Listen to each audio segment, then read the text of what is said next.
West Yellowstone is the closest community to the Madison River Canyon, where the strongest earthquake in the Rocky Mountains happened 60 years ago this Saturday. We recently visited this town on the edge of Yellowstone to see how it was affected by that quake. Turns out it's not only damaged parts of town, it ended a way of life. West Yellowstone was in the peak of the summer season. Estimates say this community of less than 1,000 people was home to as many as 8,000 tourists in August of 1959.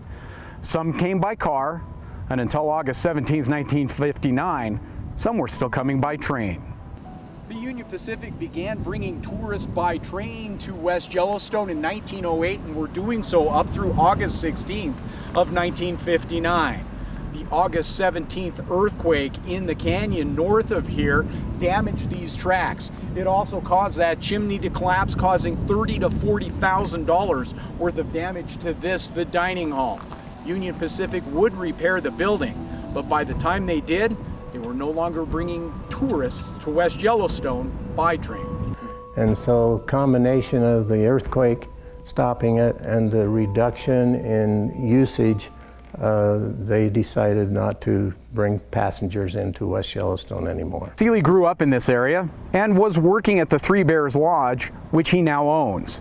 He was not in West Yellowstone in 1959, however. He was half a world away, but he still knew what happened that night in the Madison River Canyon. In '59, I was in England for 2 years, and the coverage about this earthquake was all over England on the televisions over there, so I knew exactly where it was talking about. Buildings were damaged, roads were destroyed, lives were lost, and the tourists simply went away that summer.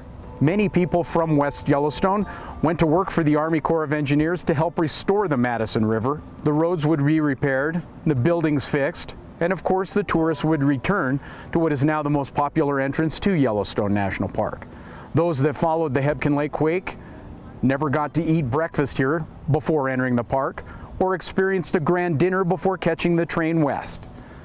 The earth continues to shake along fault lines and because of nearby Yellowstone, and as time goes by, those that remember August 17, 1959 disappear. Well, of course, sure. You know, we get these shocks, and there's always people worry about that, but not too much, you know.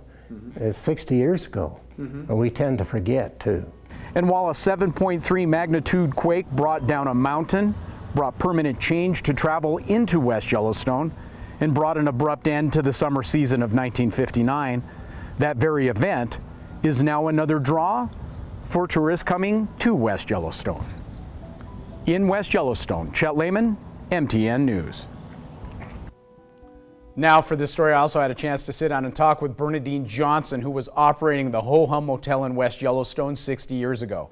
She told me a big overstuffed chair in her living room was going up and down, and the waves of that quake ran across her living room floor. She ended up spending a week on a friend's floor because of aftershocks. She couldn't stay in her house. Her gas stove and her fridge in the center of her kitchen, they were normally on opposite walls. She says those aftershocks continued for at least a week. We thank her for sitting down and chatting with us. 97 years old, still living in West Yellowstone.